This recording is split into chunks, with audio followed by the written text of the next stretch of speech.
उत्तर प्रदेश में सियासी अटकलों का दौर खत्म हो चुका है और चुनाव रिजल्ट सभी के सामने हैं। बीजेपी ने 37 साल बाद एक इतिहास रचा है, जब 5 साल का पूरा कार्यकाल करने के बाद कोई पार्टी लगातार दोबारा सत्ता में वापसी कर रही है। इन चुनाव रिजल्ट्स ने नोएडा को लेकर एक मिथक को भी खत्म कर दिया कि जो मुख्यमंत्री नोएडा आता है वो प्रदेश में दोबारा सत्ता में नहीं आता। इन चुनाव रिजल्ट्स ने मोदी शाह के बाद बीजेपी की राष्ट्रीय राजनीति में ब्रांड योगी युग की भी शुरुआत कर दी है और प्रधानमंत्री मोदी की वो घोषणा सही साबित हो गई कि जब प्रचार के दौरान उन्होंने योगी को प्रदेश के लिए उपयोगी के तौर पर प्रोजेक्ट किया था।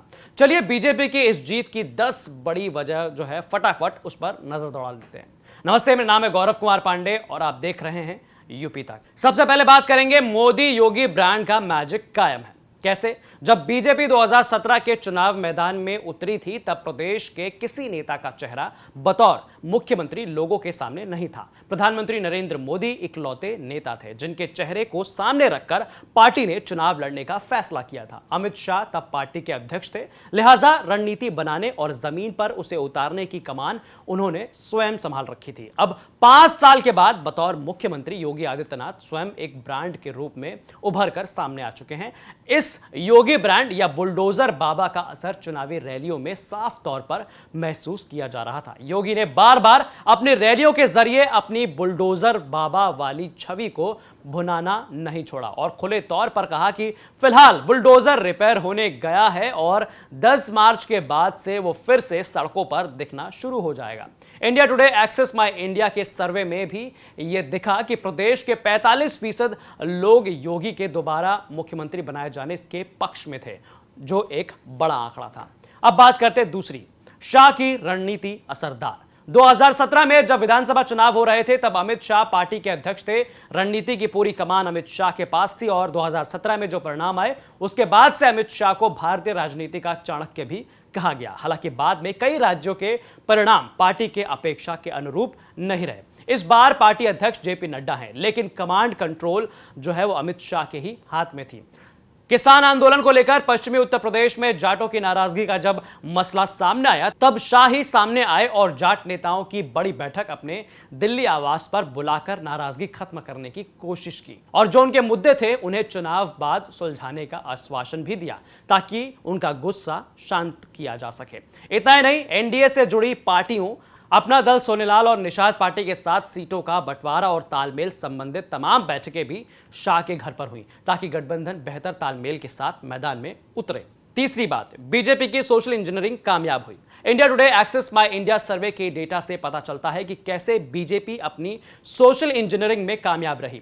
मुस्लिम यादव समीकरण का लाभ समाजवादी पार्टी को मिलना लगभग तय था और खासकर ऐसी स्थिति में जबकि बीएसपी पूरी ताकत से चुनाव मैदान में कभी दिखी ही नहीं। ऐसे में यह देखना महत्वपूर्ण था कि सत्ता के करीब पहुंचने में समाजवादी पार्टी ओबीसी वर्ग में, गैर यादव समूहों में और दलित वोट बैंक में कितनी सेंधमारी कर पाती है। एग्जिट पोल के आंकड़ों के मुताबिक दलितों में जाटव वोट का 62% बीएसपी को तो मिलता दिखा है, लेकिन बीजेपी को 21% जाटवों का और गैर जाटव दलितों का 51% वोट मिलता दिख रहा है। उधर समाजवादी पार्टी को 14% जाटव वोट और 27% गैर जाटव दलित वोट मिलता दिखा है। बीजेपी और समाजवादी पार्टी के बीच का अंतर बड़ा है। इसकी एक बड़ी वजह है कोरोना काल में 15 करोड़ लोगों को मिलने वाली मुफ्त राशन योजना का लाभ। 43 लाख लोगों को प्रधानमंत्री आवास योजना के मिले आवास।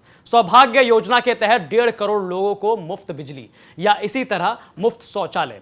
उज्ज्वला योजना से मिले लाभ को माना जा रहा है। लिहाजा बीजेपी की सोशल इंजीनियरिंग कामयाब रही और इसके लिए पार्टी ने पिछले साल भर से काफी मशक्कत भी की थी।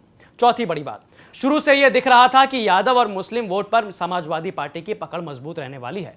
इंडिया टुडे एक्सेस माई इंडिया एग्जिट पोल के आंकड़ों के मुताबिक 43% मुस्लिम मतदाताओं का वोट एसपी को मिलता दिखा है। वहीं ओबीसी कैटेगरी में 86% यादवों का वोट सपा को मिलने की संभावना जताई गई। ओवैसी ने भी उत्तर प्रदेश के मुस्लिम बहुल इलाकों में काफी ताकत लगाई, अंधाधुंध रैलियां की, पर पार्टी को 1% से भी कम मत मिले, जबकि एग्जिट पोल के आंकड़ों के मुताबिक बीएसपी को भी 3-4% मुसलमानों का वोट मिला। मतलब ये कि मुस्लिम मतदाता पूरी तरह से समाजवादी गठबंधन के साथ लामबंद थे। इसके उलट बीजेपी को मिले मतों का आंकलन देखें तो इस पार्टी को 10% यादव और 8% मुस्लिम वोट मिलता दिख रहा है। 47% जाट वोट, 58% कुर्मी वोट और 65% अन्य ओबीसी मतदाताओं का वोट बीजेपी को मिलता दिखा है।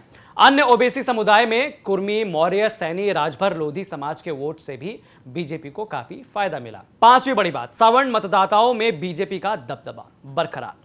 सवर्ण तबके को परंपरागत रूप से बीजेपी के वोट बैंक के रूप में देखा जाता रहा है। एक सोच यह भी है कि भैया बीजेपी मूलतः शहरी तबके की पार्टी है, लिहाजा ग्रामीण क्षेत्रों में पार्टी को उतनी सफलता नहीं मिलती।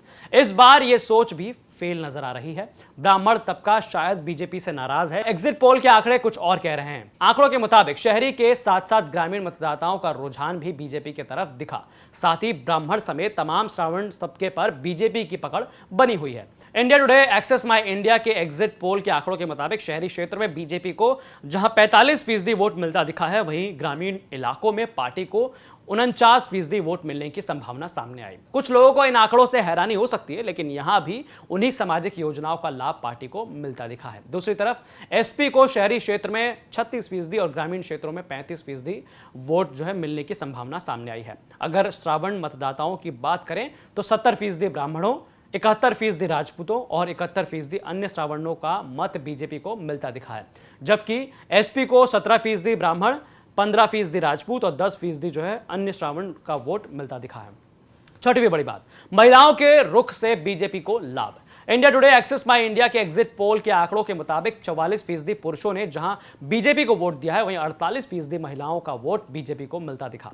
दूसरी तरफ समाजवादी पार्टी को जहां पुरुषों का 40% वोट मिलता दिखा, वहीं मात्र 32% महिलाओं का वोट एसपी को मिलता दिखा है। मतलब महिलाओं द्वारा दिए गए वोट में बीजेपी और एसपी के बीच का अंतर लगभग 16% का है, जो मतगणना में निर्णायक साबित हुआ। यहां भी प्रधानमंत्री आवास योजना, कोरोना काल में मिले मुफ्त राशन, मुफ्त बिजली, मुफ्त सिलेंडर और मुफ्त में मिले शौचालय का लाभ बीजेपी को मिलता दिखा है।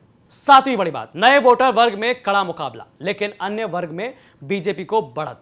उत्तर प्रदेश के कुल मतदाताओं में 52 लाख नए वोटर शामिल हुए हैं। इनमें 23.92 लाख पुरुष मतदाता हैं, जबकि 28.86 लाख महिला वोटर हैं। इंडिया टुडे एक्सेस माई इंडिया पोल के आंकड़ों ने देखा कि किस तरह से 18 से 25 आयु वर्ग में जहां बीजेपी को 41% वोट मिलता दिखा है, तो वहीं समाजवादी को 40%, मगर अन्य आयु में बीजेपी का दबदबा साफ दिखा। 26 से 35 साल के आयु वर्ग में बीजेपी को 44% मत मिला, जबकि समाजवादी पार्टी को 38% वोट मिला। वहीं 36 से 50 साल के आयु वर्ग में दोनों पार्टियों के बीच लगभग 13% का गैप था। 51 से 60 साल आयु वर्ग में 18% का अंतर दिखा।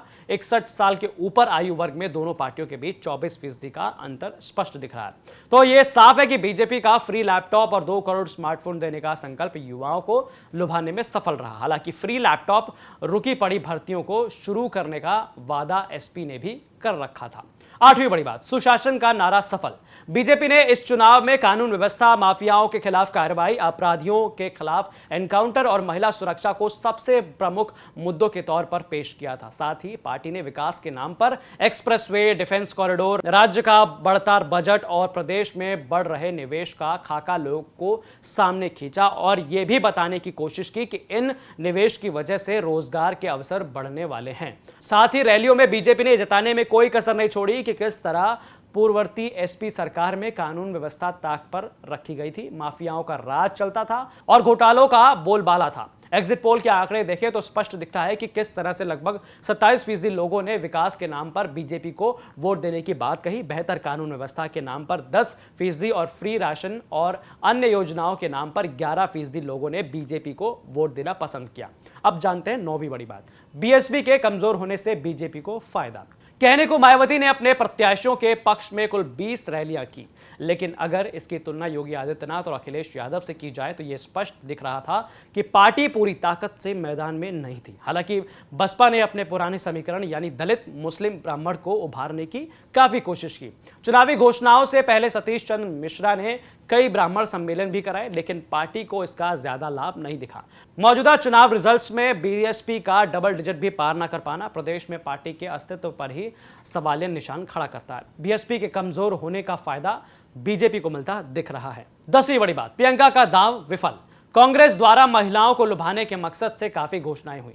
प्रियंका गांधी ने स्वयं 40% सीट महिलाओं को देने की घोषणा की। लड़की हूं, लड़ सकती हूं का कैंपेन चला है, लेकिन बीच में इस कैंपेन के कई चेहरों ने टिकट ना मिलने के कारण बीजेपी का हाथ थाम लिया। कुल मिलाजुलाकर यह कहना पर्याप्त होगा कि जातिगत समीकरण, Modi Yogi brand image, ration और सुशासन के नाम पर बीजेपी उत्तर प्रदेश में इतिहास रचने में कामयाब रही। तो भैया ये वो 10 वजह थी जिसकी वजह से बीजेपी को अच्छी खासी जो है वो जीत हासिल हुई, और यही वजह है जिसकी वजह से समाजवादी पार्टी, बीएसपी और कांग्रेस, तमाम जो विपक्षी पार्टियां हैं वो पीछे रह गए। तो भैया कैसा लगा आपको ये वीडियो, हमें कमेंट करके जरूर बताएं। और तमाम चुनावी अपडेट्स को जानने के लिए, उसके बाद के अपडेट्स को, क्या आगे जो है मंत्रिमंडल रहेगा, सब कुछ जानने के लिए आप देखते रहिए यूपी तक और पढ़ते रहिए यूपी तक की वेबसाइट, जिसका लिंक जो है वो डिस्क्रिप्शन बॉक्स में दिया गया है। नमस्ते।